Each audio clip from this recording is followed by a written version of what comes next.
It looked like they kind of stacked the box a lot of the day. Yeah, they did. I think it's three things that jump out. Number one, East Carolina is better than people give them credit for up front.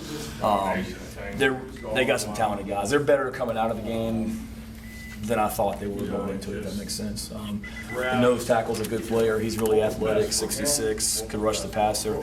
So they won some one-on-one battles up front.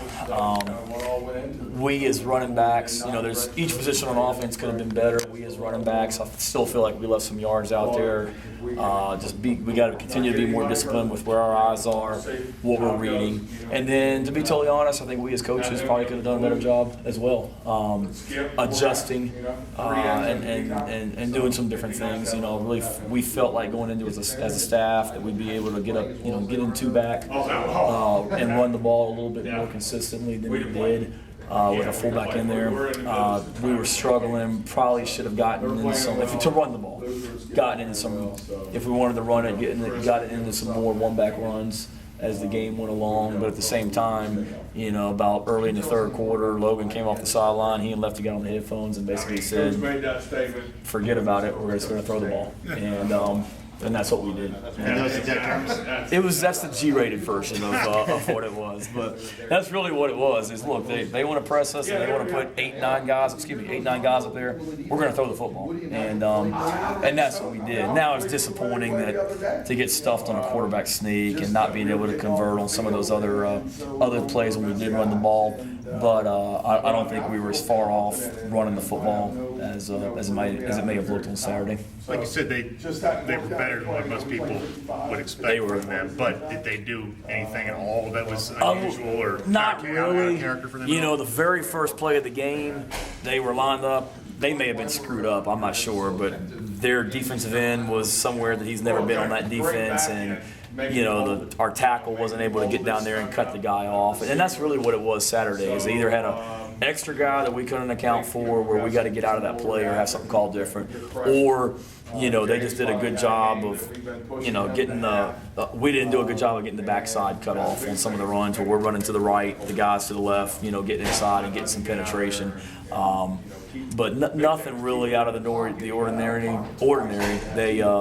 We knew they'd play hard and play fast, and that's what they did. And we knew those guys were talented, but they, like I said, they were better than I even thought they were coming out of the game. How do you kind of approach that with Trey? I'm sure he's pissed at himself, but then he's facing 8 or 9 guys every play almost, but he's got that. Yeah, I mean, every time. How do you kind of? Yeah, when keep his confidence up, keep his confidence, and he took some shots on Saturday. The thing he did is he did well in pass protection. He still ran the ball hard. He still ran the ball physical. When we did give the ball to him, he caught a couple screens, which was nice. When we gave the ball to him right there at the end of the first half, and he popped that one over there on their sideline. He did some good things. You continue to build on that, but then you continue to worry about what you can control. Hey, if we don't get the guy blocked up front, or the tight end doesn't get the guy blocked, or Logan doesn't get us out of that play, there's something we can do about that. When your number's called, though, let's be exact on what we're doing. If our eyes are supposed to be here, let's get them here. And the thing I love about Trey is you give him something each week. Trey, you need to be better at this.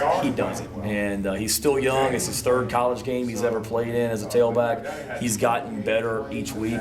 He didn't have the game Saturday that he would like, but I really felt like overall as a running back, he was better than what he was against Western Carolina. How's JC coming along? I think okay. We'll see tomorrow. He went out there last Tuesday and felt good, and then came in Wednesday and didn't feel so good. So he did some things today. Didn't do a whole lot. If we had to play today, he wouldn't play. Hopefully he'll feel better tomorrow, and then a little bit better on Thursday, because we need to get his speed and things like that and get him back on the field. Mangus is that speed guy for us right now. We need to get JC back out there as well.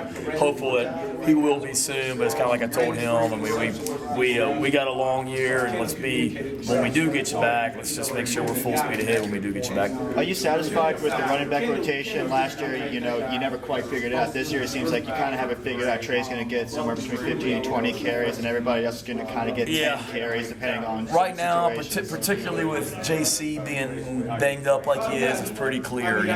Trey's our top guy. Mangus is going to spell him from time to time. When JC gets back, we'll see kind of where everything is. I like the way Mangus is improving each week. But, at the same time, I think Joel Caleb, he played 2 games Saturday. Joel's too talented to be standing next to me on the sidelines for 70 plays a game.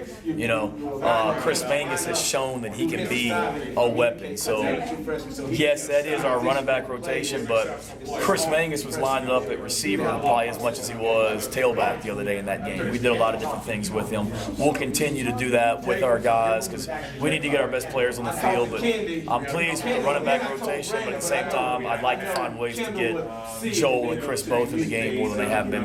It sounds like you're going to split Caleb and Mangus. We're thinking about doing that kind of in slot situations and spread them out and try and throw the ball at them. Is that correct? Yeah, I think each week will be kind of a unique plan depending on who we're playing and what our plan is as far as running the ball and things like that. The things that Chris did on Saturday, Joel could easily do, and that's how we practiced last week. Chris, you're in the game, you're the receiver, or we got 2 tailbacks in the game. It's Trey and Chris, or it's Trey and Joel.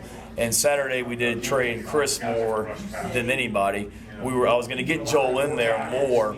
In the second half, we didn't do as much of the 2 tailback in the game at the same time stuff as we did in the first half. So Joel didn't play much in the second half. He got 2 plays. But sure, the good thing is, though, they both spent some time with Aaron as receivers, so they very easily, were banged up at receiver. They very, very easily can be receivers, but we like handing the ball off to them also.